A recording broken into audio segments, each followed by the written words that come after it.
From Lalate News headquarters in Santa Monica, this is the Midday Report on Lalate. It's a big day here on Home Lalate with incredible great news about your fourth stimulus check update of 2022. In today's recording, we'll go over the Build Back Better Act name check by the President of the United States just minutes ago again. And those incredible checks that go out to millions of Americans are needed. Plus, we'll be looking at an $80,000 in new checks that are coming out across the land this coming week. Are you ready to get it? I'll give you a preview of what's happening. This is the I Support Ukraine edition at home, and we'll be looking at what's happening overseas and impacts your wallet at home. Vladimir Putin's acts of aggression continuing overnight. What's the latest?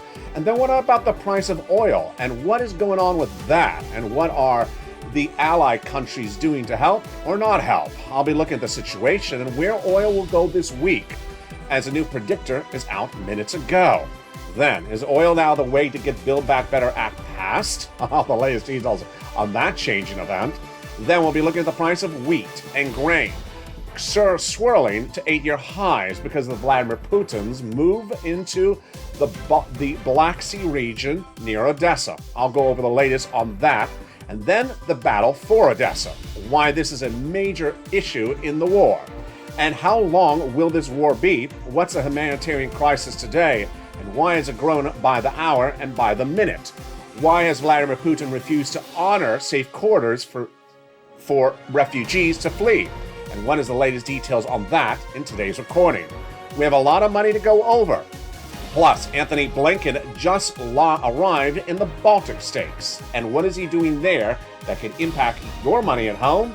And also the battle against Vladimir Putin's aggression. I'll go over all these incredible details, plus a preview of tonight's evening's LA show. It's the 1-hour special broadcast at 5 p.m. Pacific Standard Time that features those additional $80,000 of checks.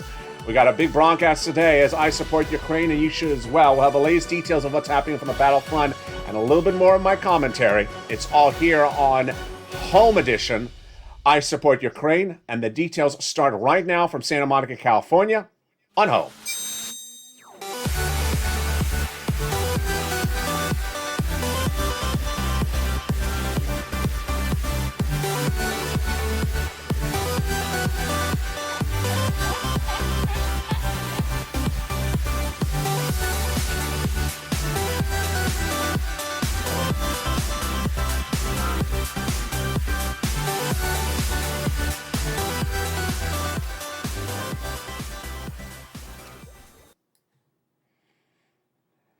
Hey, good day, everybody. I hope you're doing well. And you're watching me live from Santa Monica, California. If you're watching at 11 a.m. and if you're watching the encore performance, it's going on tonight as well.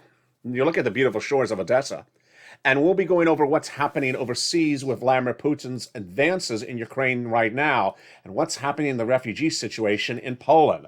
But first, if you're new to the show, Home LA is a hybrid show. The first part of the recording goes over your money, and the second part goes over things at home. But it's morphed a little bit, and the show now focuses on our home as a family internationally. In the second half of this video, we'll be going over the Ukrainian crisis in more detail and how it impacts your wallet at home. Is this going to be a 1-week war, a 2-week war, or a several-year war? This is breaking news you're hearing for the first time in today's recording. But first, let's start with the Build Back Better Act. The fourth stimulus recon got incredible lifts overnight. Yes, this is exciting. The President of the United States appears in a brand new interview released today, in which he says, Build Back Better Act must get passed because the price of gasoline is going up. Interesting. So now the president is using gasoline as a way to sell Americans on Build Back Better. It's huge. That's why you need Build Back Better to pass. At least $15,000 of checks with 3 add-ons and 3 clusters.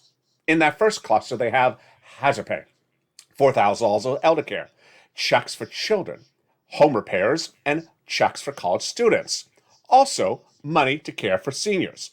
That is the first of 3 clusters and 3 add-ons of checks to the Build Back Better Act. Now, one of the first incredible add-on of checks comes from Southern California. Less than $25,000 for the purchase of your first home.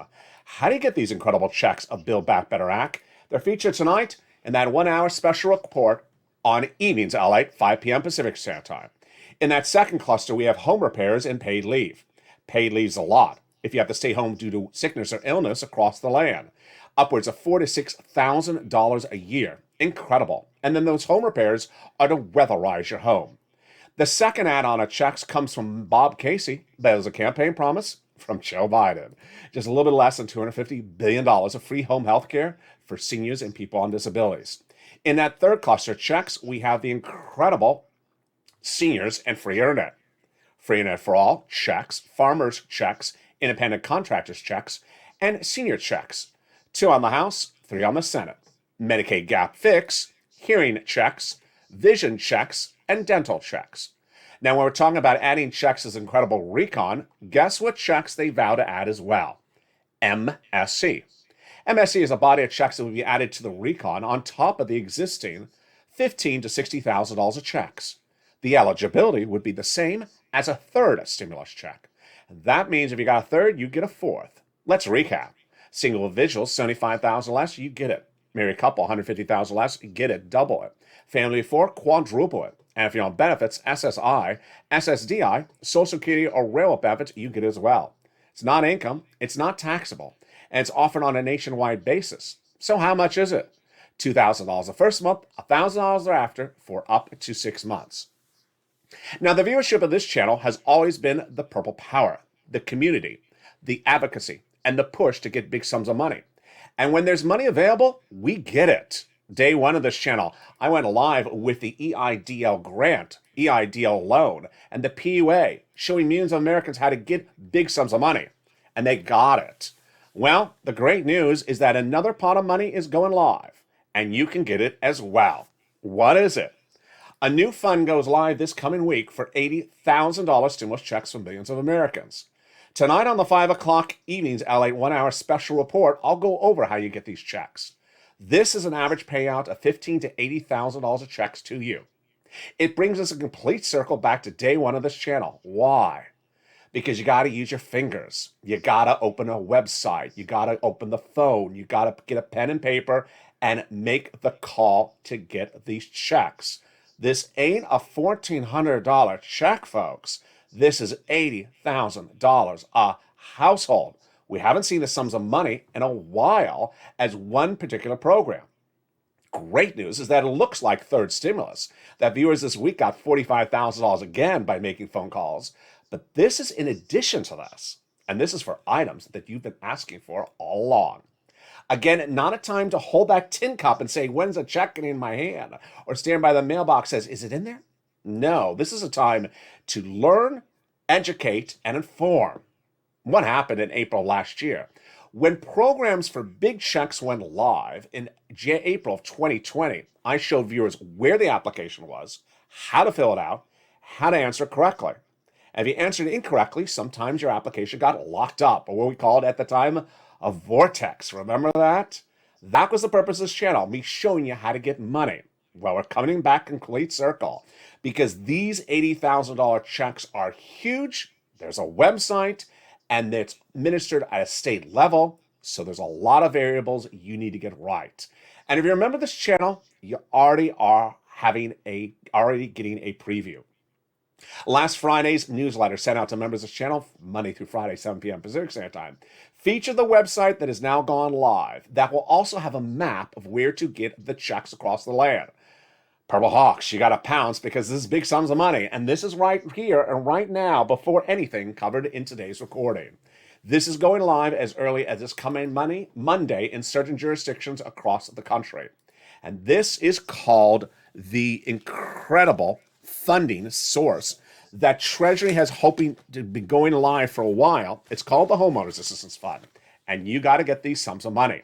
Now, Build Back Better Act got a name check from the president today. Oh, yes, he did. The president of the United States, in a new interview that will be featured in tonight's evening's LA special report, says that Build Back Better Act will get passed. The interview was with Boston historian Heather Cox Richardson, and he explains why Build Back Better should get passed. What about SS300? SS300 also has a big update tonight in that 1-hour special broadcast. Because according to a new Dow Jones report released today, The inflationary number for January 2020, which is just a few days away to being released, may track at about 7.5% inflationary rate.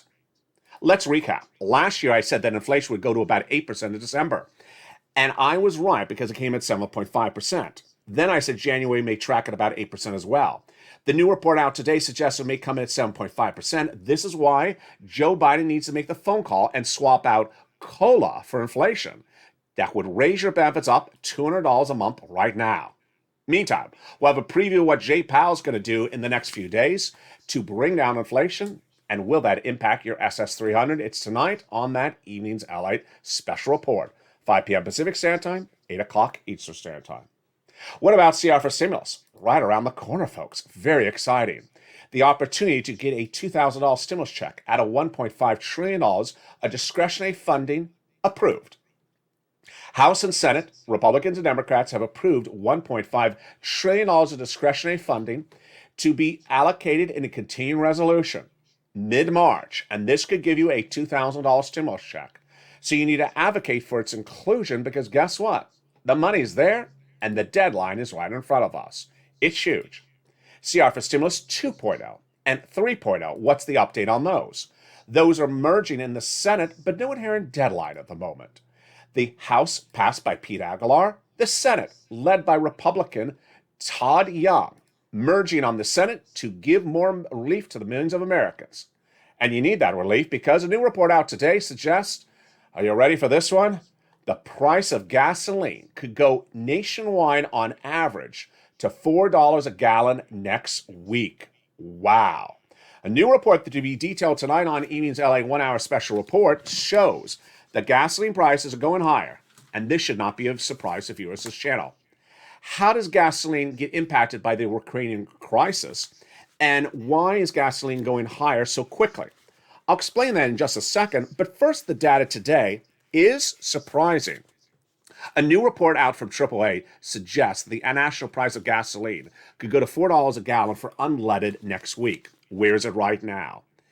At the time of this broadcast, if you're watching it live at 11:30 Pacific Standard Time, Sunday, March 6th, it's currently tracking on a nationwide basis at an average of $3.83 a gallon for unleaded as of Friday data.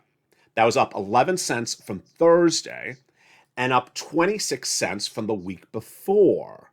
But John Kilduff, a partner of Again Capital, says it may track to $4 a gallon next week. He says there's still room to grind higher and will continue to price in the loss of Russian crude oil. But how much Russian crude oil has been lost, and could more Russian crude be lost across the board? All that coming up in the second half of this video. Wheat and grain prices, however, are raging out of control.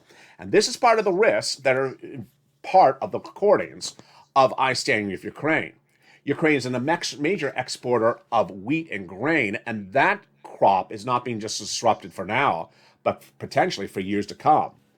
The current situation is very fluid, and in today's recording, I'll be going over why Johnson out of UK says there must be stronger initiatives against Vladimir Putin right today than current. What are Boris Johnson's current comments? They're coming up in just a second. Meantime, what's happening on the humanitarian side? 2 corridors that were supposed to provide safe harbor for women and children to flee into Poland have been blocked. Once, twice, and potentially 3 times right now. What's the latest on Odessa? That's coming up in just a second. And Gershon to the south and the Black Sea towns. What's the latest on those towns as well? All the latest. Meantime, a brand new part of the equation, the Baltics. What is the Baltics? And why is Vladimir Putin's aggression towards the Baltics the next concern of the White House? And why is Anthony Blinken, at the time of this recording, flying and stepping down and talking to Baltic countries right at this very moment? What is the concern about what Vladimir Putin's focus is on the Baltics? It's coming up in the second half of this recording. But first, if you need money from third stimulus or first stimulus and have had problems finding it, reach out to the community page. Here's the community page. See you back in 60 seconds. If you want money right now, not 5 days from now, and not 5 weeks from now, then reach out to the community page. The volunteers can help you find that money for rent and utilities. That's at news.la.com/community. The community page features a series of volunteers who are viewers like you. They can help you find rent, utilities, SNAP, food benefits, mortgage assistance, and help you with eviction moratorium questions as well. Their Facebook, Twitter, and Instagram individuals reach out to them and indicate the city and state you're from, and they'll get back to you shortly. That's a community page. Volunteers working for you, viewers helping one another. Stay with LA for more. Join Lalate Daily for the excitement of the new Lalate live daily. The excitement starts on mornings Lalate at 9 a.m.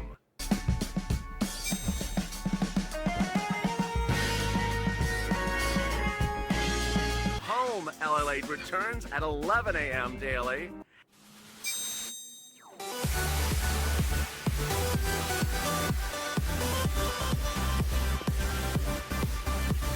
And then afternoons Lalate at 1 p.m.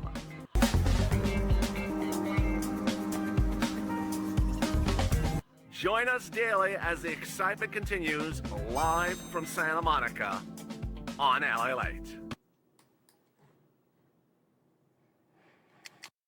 And good afternoon, everybody. The continuation is unfolding as Russia's advances in Ukraine continue by the minute. All the latest details of what's happening overseas, but tell also how it impacts your wallet at home.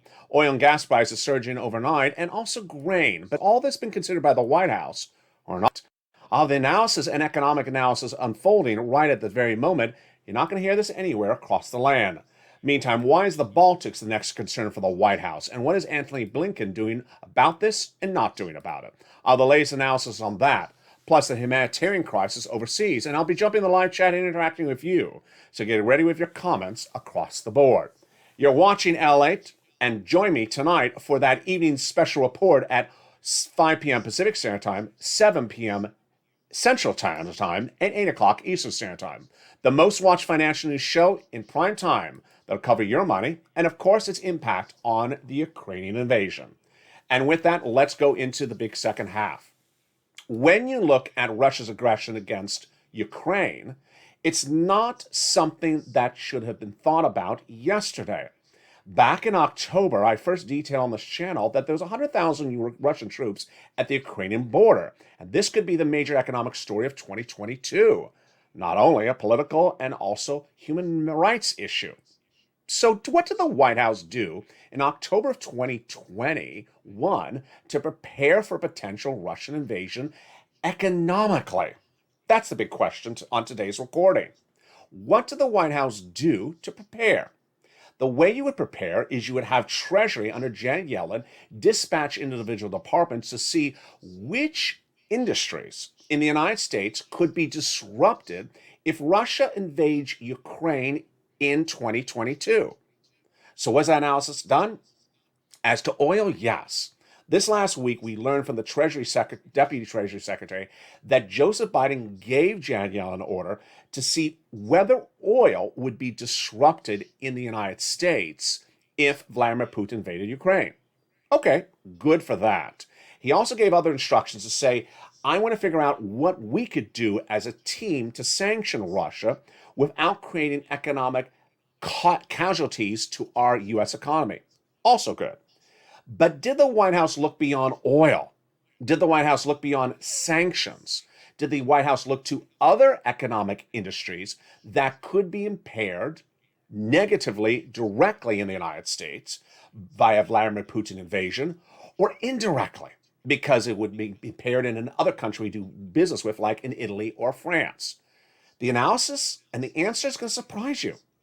No. In a new interview with Reuters, the White House was asked whether it had considered the input on the grain and wheat industry from the Vladimir Putin invasion of Ukraine as of the time of this week, not as the time of October. And the answer was we have not considered that situation. This is troubling. This is troubling. Why? Let's go over the economic analysis and how it impacts your wallet. The U.S. economy is dependent upon the stability of our prices here at home. Not just oil and gas, folks. It's also bread, milk, eggs, and bacon. Everything has to be relatively stable. What can cause something to go stable? A shortage. Doesn't mean our shortage. It could be a shortage overseas, even from a country we don't import from. Here's the example. Wheat. Americans grow wheat. We have a lot of wheat. We have a lot of farmland. But if the countries we do business with, like Italy or France, import wheat from Ukraine, and suddenly that wheat's not available because Russia's invaded Ukraine, then Italy and France have to pay more for wheat from somewhere else. And if they pay more for wheat, then our wheat prices go up. That's how it negatively impacts us, even though we have enough wheat here to actually produce. So what's at issue? What's at issue is that the White House hasn't really. And who else has also not analyzed this? Wall Street. Now, this is where it becomes troubling. Wall Street's job is to assess risks and to determine how we as an economy are prepared to grow, get more employment, get higher paying jobs, afford our rent and utilities.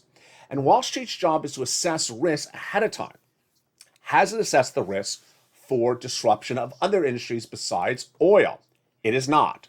A new report suggests that Wall Street has not even embedded any potential risks, let alone a potential recession caused by a shortage of other industries because of Vladimir Putin's invasion. Let's go over the analysis starting right now. Vladimir Putin's attention at the moment is Odessa. Featured on the channel for over a week, it's the crown jewel of the Black Sea. Dating back to Catherine the Great, you're looking at the beautiful opera house of Odessa. And while Vladimir Putin's not looking to go to the opera, he's looking to control the port. Why? The port of Odessa is the major port of the entire country of Ukraine. But it's a little bit more than that. If you control Odessa, then the industries that come out of Ukraine and transport products like wheat to neighboring countries cannot be sent out. That would cripple not just the Ukrainian economy, but also negatively impact price of goods in countries that we do business with, like, for example, in Italy. This is not strategically a war battleground position. It's a way to economically control Ukraine and economically hurt other countries we do business with. And yes, the net result is we would be economically hurt. Surprising? No. Available as a potential permutation to now analyze back in October? Yes. Did the White House analyze that situation back in October? No. In a new report, the White House was asked, did you look at the situation back in October? Did you look at it now? And the White House has said, no, we haven't looked at the situation. Well, if they aren't looking at the situation, then the question is, what is the way to pivot? Are we ready to pivot if the situation gets worse? And how worse can it get? Here's what's at issue when you're looking at something like wheat or grain. It's a little bit more complicated. What's going on right today when you talk about gas prices, and why is it a little bit more complicated than wheat? Gasoline is very simple.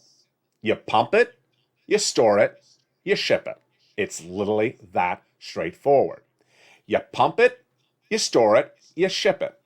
Now, when you receive the gasoline, you receive it a few weeks later. It's not like your chips you receive overnight in 2-day express mail. It takes a few weeks. But that is how it works. The current gasoline being shipped and delivered was bought before the Russian invasion. So the first thing you need to know is that the true impact of the Russian invasion on gasoline will not be felt until late March. This is oil bought before the Russian invasion. Number two, Russian oil only accounts for 5% of the oil imported to the United States. Let's make it very clear. So we as an economy are not dependent upon Russian oil. Blinken, throughout a series of interviews today, yesterday, and potentially tomorrow, have been talking about banning Russian oil in the U.S. Good. Doesn't affect us at home because we don't consume much Russian oil, less than 5%. So why is this being talked about? It's being talked about for reasons that are really not economically grounded. The price of gasoline in the United States is going up because there's less oil available globally. There's less oil available globally because Russia is not exporting to our partner countries, then our gasoline goes up. How do we get our gasoline lower? We produce more oil here, or we get other oil released. Let's go back. Oil's in the ground. After you pump it, you store it. But you can only store a certain amount of oil. And if you are full capacity of storage, then you can't pump anymore. So what are the two options? Release the oil that's in storage and then pump more, or just release the oil that's in storage.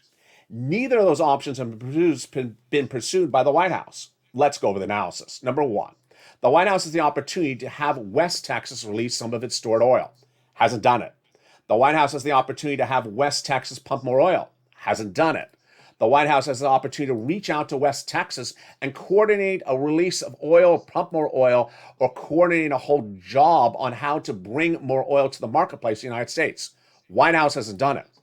The White House says we're open to the situation, we're open to suggestions, we're open to thoughts, but the White House has done literally zero on releasing more oil or increasing production in the United States.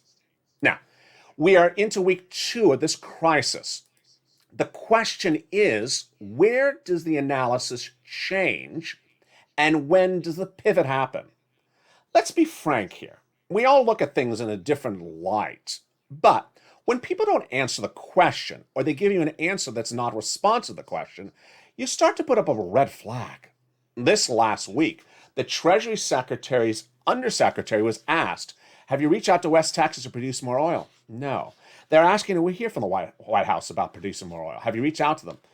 No. Why not? No response. And then Blinken today saying, we're looking to ban Russian oil. That doesn't solve the situation here.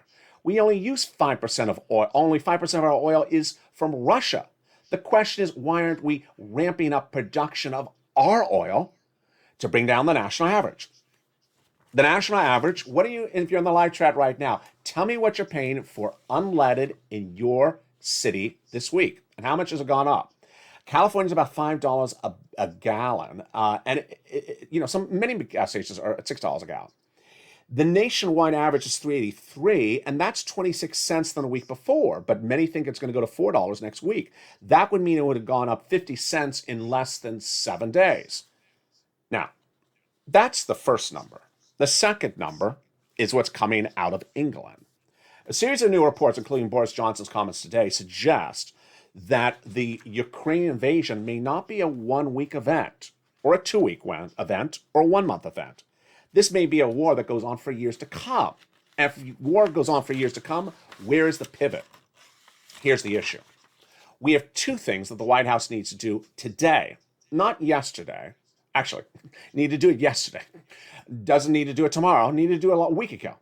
First, the White House needs to release more oil in the United States. Needs to pump more oil and release that at West Texas. That'll bring down our price of gasoline in the United States. Very simple. West Texas are Americans for Americans. They want to release more oil. They want to pump more oil. That'll bring down the price of gasoline in the United States, and that is great news. White House needs to get a coordinated effort by Treasury, should actually have an entire Treasury Department dedicated to the subject matter right now. If I was president, I would have had an entire Treasury Department set up just to task the issue of oil and to task the issue of ramping up production domestically across the board. I would come up with guidelines as to how much oil is produced, when it's produced, and how that number can be tracked. Now understand, this is a mathematical calculation. You release more oil, you bring it down. Not bringing it down enough, release more oil. This is a mathematical calculation. And as government officials, they're paid to do that. They're like financial analysts on Wall Street. Their jobs are to run numbers. And the Treasury should have an entire task force dedicated to going over how to calculate bringing down the price of gasoline by ramping up West Texas. Meantime, the White House should have its team going to West Texas and agreeing upon ramping up that production. That's number one. Number 2, the White House needs to rely on its allies and lean on its allies economically. What's at issue? This is where we talk about international production of oil. America is not sending oil to Italy, too far. America's not sending oil to the other side of the globe too far. Those countries that we do business with are dependent upon oil on Russia. Now that Russia is not part of the equation, they need to get oil from somewhere else. Where do they get the oils from somewhere else? Countries that we do business with. But the problem is that the OPEC plus countries, which is a consortium of countries that includes United Arab Emirates, said they're not ramping up production. Let's go over the details. United Arab Emirates has gasoline stored, can release that gasoline, and then increase production. Because remember, you can't store indefinitely. You only have so much storage facility. The White House should have an entire diplomatic team already dispatched to get our partner countries to release more oil internationally to our other countries that have traditionally been dependent upon Russian oil so that they can pivot and now get it from our partner countries. But when you hear countries like OPEC Plus having meetings last week and refusing to have press attended, refusing to answer questions from press, and refusing to answer why has it not ramped up production, you have to suspect something's going wrong here. Again, this is something that was an inherent problem that anyone would have seen back in October. Russia potentially invade Ukraine. Okay. If that happens in 2022, then what happens to our countries that we do business with, like Italy, that need Russian oil? Where are they going to get it from? We'll deal with it when it happens. No. The situation's happening right now.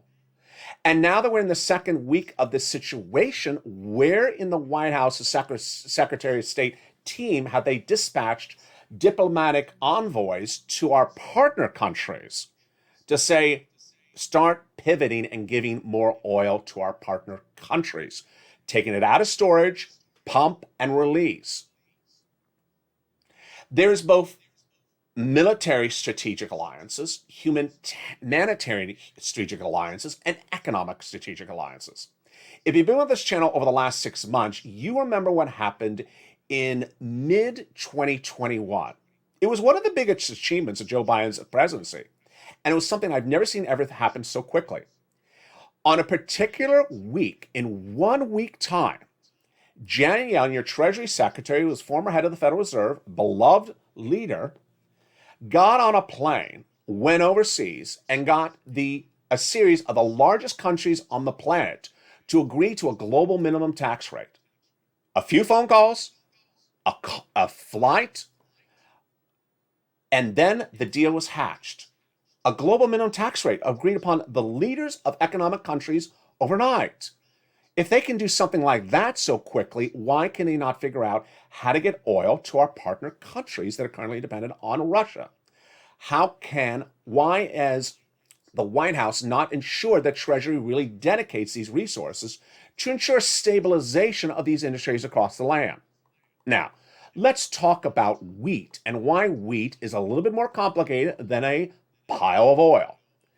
This issue when we talk about wheat is that if you don't stabilize the wheat, then we go into recession. Recession? Yes. Here's the issue. The way that wheat works is it's a product that Americans eat.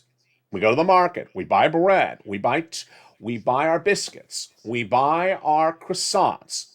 And when we buy it, it's made upon wheat. Now, it may be wheat you buy in the United States, but it may also be dependent upon the prices overseas. What's at issue? The price of wheat in the United States is dependent upon the price of it trading internationally. So if there's a shortage of wheat internationally, then the price of wheat at home goes up. And that means when you go to the supermarket, you pay more for wheat.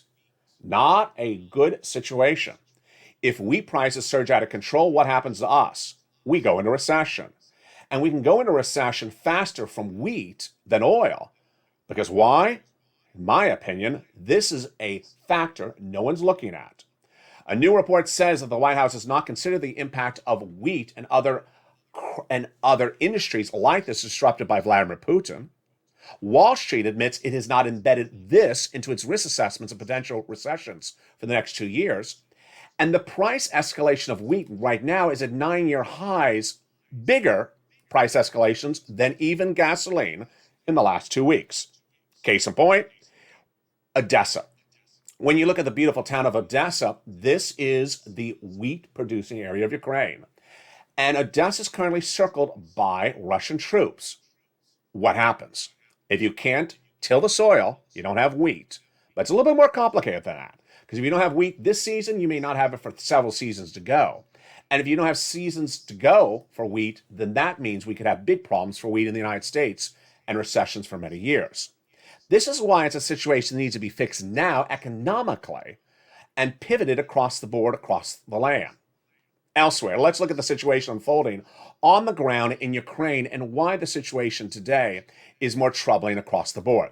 Here's the latest breaking details of what's happening with Vladimir Putin's action of aggression at the time of this recording, which is Sunday, live on air at 12 noon Pacific Standard Time, March 6th.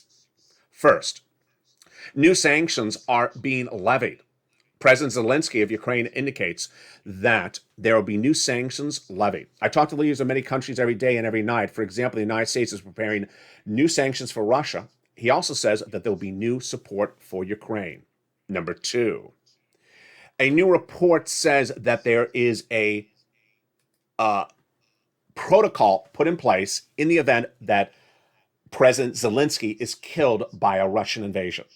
Secretary of State Anthony Blinken said this morning that Ukraine has put in place a plan of operation in the event it happens. The Ukrainians have a plan in place that I'm not going to talk about or give any details to make sure, but I will tell there will be a continuity of government one way or the other, and I'll leave it at that if there is an event that ends in President Zelensky's death.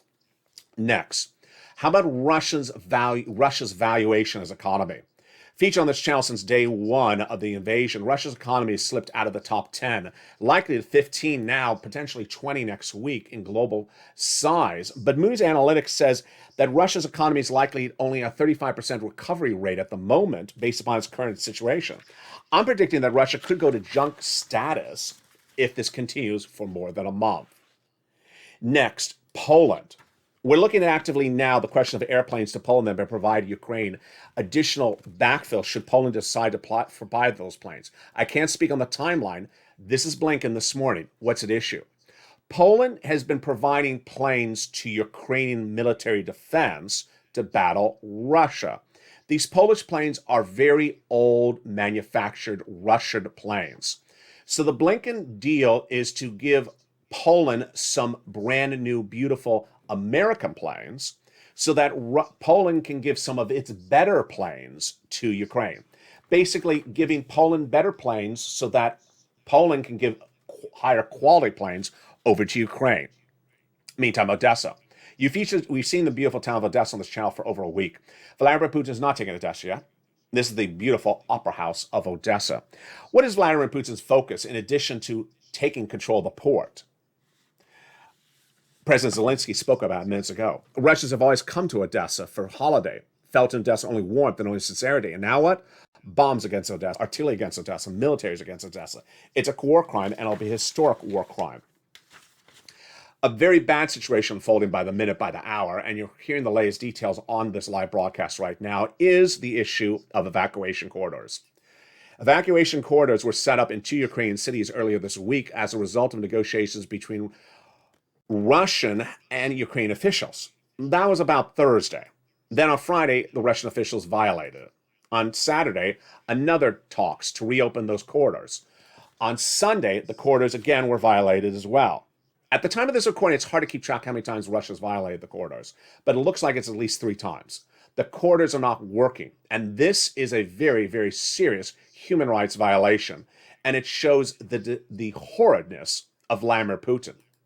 What's at issue, and what is an evacuation corridor? What does it look like, and what is literally happening? I'll give you a visual so you can imagine what it looks like. You're told by your local city that a ceasefire will be happening for 5 hours on a particular day, and you can go to the highway and walk it to the next town, and there will be nothing around, and you will be safe. Get your mom, your daughter, and your grandma, get your belongings, and get into that highway during these hours and walk for it, and you will be safe.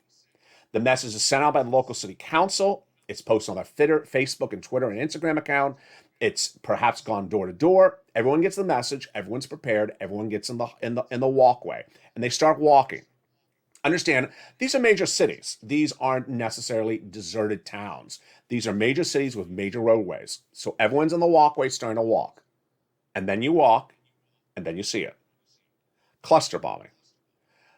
Military Russian troops blocking the road.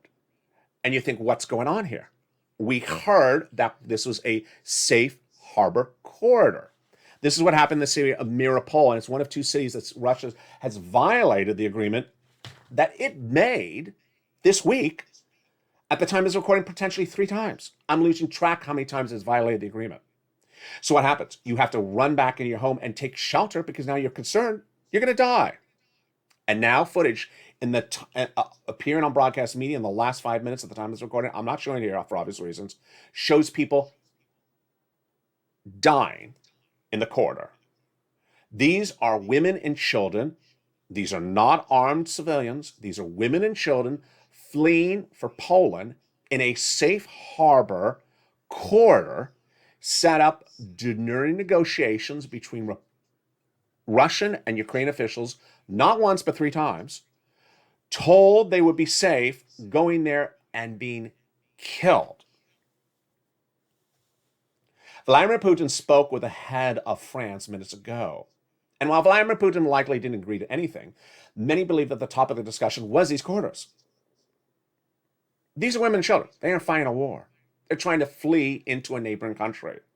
Vladimir Putin wants to take Ukraine. They're leaving Ukraine. They're not a threat to Vladimir Putin. So Macron, during that conversation with Putin, is believed to have said, let the people flee, honor the corridor or corridors. The UN is looking at the situation very seriously, again, another human rights violation by Vladimir Putin, but very, very serious because people can't flee, then what? In my opinion, this may be the major single issue, largest single issue, that could get NATO and the UN involved in the next 24 hours. If you can't get people, women and children, to safely get into Poland, and their safe exit cannot be guaranteed, and even they are in harm's way, then what are we doing as a globe? Here's my personal opinion tonight.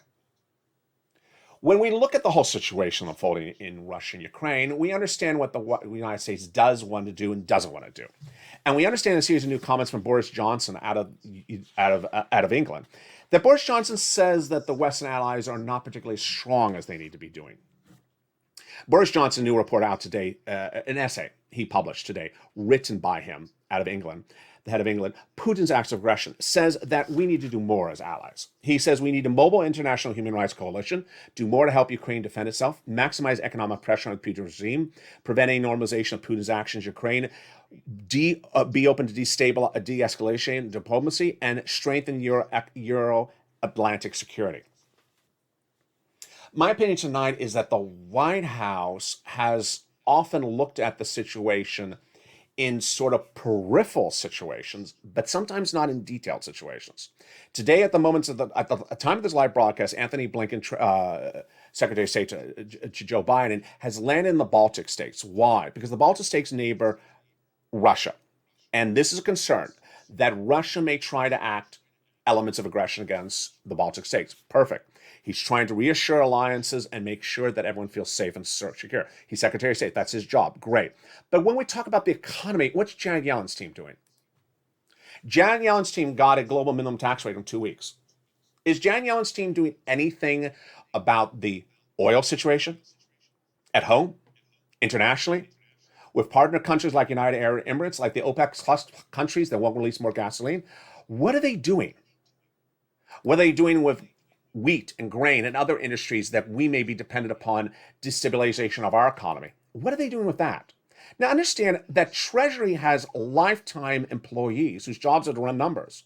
That's their job. They come to the office, they run numbers, and they do calculations. This goes up 10 cents, that goes down 10 cents. So how can we move the number? That's their job. Give them a task, they do the job. This is something that has to be done now. And then when you have a plan, you say, oh, we have an issue. Then you come in diplomacy. Then you have the team and the leadership of the White House say, okay, we're going to reach out to these partner countries to stabilize these industries. Blinken's doing a great job. Biden's doing a great job with the partner countries for NATO alliances and strategic issues. But what about the economic issues? Americans know simple things. They know you produce more gasoline, it goes down. They know that West Texas is not producing more gasoline. They know we don't only import 5% of gasoline from Russia. They know that when you say ban Russian oil, that we only consume 5% of Russian oil. So when you hear things like that on the news, you say to yourself, wait a second, I already know that's not an issue. So why are you bringing up something that's not an issue to us? Banning Russian oil in the U.S. economy, that's only 5% of our economy. That's not going to bring down the price of oil. We need to do it. We need to do it. But that's not an economic solution. So why are we talking about something that's not an economic solution? It's things like that that make people sort of skittish because they say, wait a second.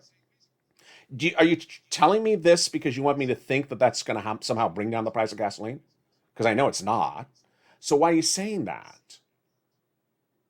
Today, Joe Biden said, pass Build Back Better Act because gasoline's going up. Good. Using one economic problem to pass another piece of legislation. Fine, I'll use whatever economic problem I can to pass Build Back Better Act. But you got to fix the price of gasoline separate and apart from Build Back Better Act. Meantime, the humanitarian crisis. This is a horrible situation. And if you are a NATO ally, and your job is to protect NATO countries, and Ukraine is not a NATO country, and you're looking on and saying, I'm a NATO country, come to our NATO country as a refugee, we'll take safe harbor for you, and you look from afar, and you look at that woman and daughter in the potential safety corridor going in there, and they don't have safety, what do? You do nothing because Ukraine is not a NATO country? I really do believe, I think in the next 30, 40, 72, 85 hours, something's going to change if these corridors cannot be kept safe. NATO countries are here to protect NATO countries. I got it. And I got Ukraine is not a NATO country. But you can't just sit back and watch women and children not be able to safely exit a country that has a peaceful existence like Ukraine. You can't just sit back and say, hey, you're not a NATO country. I'm not gonna worry that women and children can't safely flee the country. Are we that so? It doesn't make sense. It doesn't make sense. And I really do believe that someone of the Western allies is going to say, no, I know that Ukraine is not a NATO country, but we have to allow women and children to be able to get through these corridors to safety. And we've tried it 3 times with Russia and Ukraine agreeing to it. Macron, great job by Macron, getting Putin on the phone and speaking to him.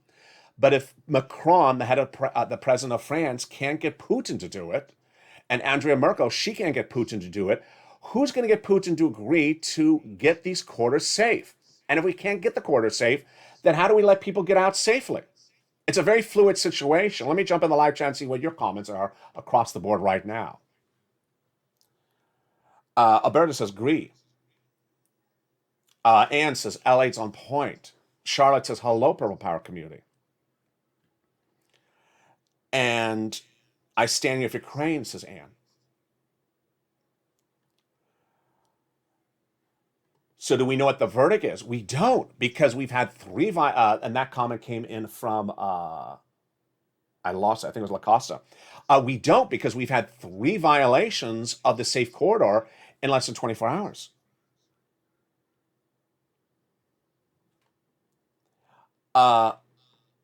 We've gone back and forth for the old days, and now we're not getting progress, says Loyola. Kimberly says the government has a golden rule game, and they seem to make all the rules. That's one of the comments that came in today from broadcast media was Russia says things and doesn't stand by it. So if Russia can provide safe harbor and want to interfere with agreements it's made about safe harbor, then what? I'll have more tonight on that evening's LA special report. Watch me tonight at 5 o'clock Pacific Standard Time, 8 o'clock Eastern Standard Time. With America's most watched financial show in prime time, it's Evenings LA, and it goes over all these incredible sums of money, that $80,000 in new checks, the big money from Build Back Better Act, CR for stimulus, SS300, and more, and the impact of the world events on your money at home. It's tonight and every night at 5 o'clock Pacific Standard Time, 7 o'clock Central Time, 8 o'clock Eastern Standard Time. It's Evenings at 8. And if you're watching this show live on air, coming up next is the 1 o'clock edition of Afternoons at 8. If you're watching this tape late in the day, next up, Evenings Extra. Stay informed, stay focused. Our thoughts and prayers are with the families of Ukraine and all people trying to seek safe harbor tonight. Stay with LA for more.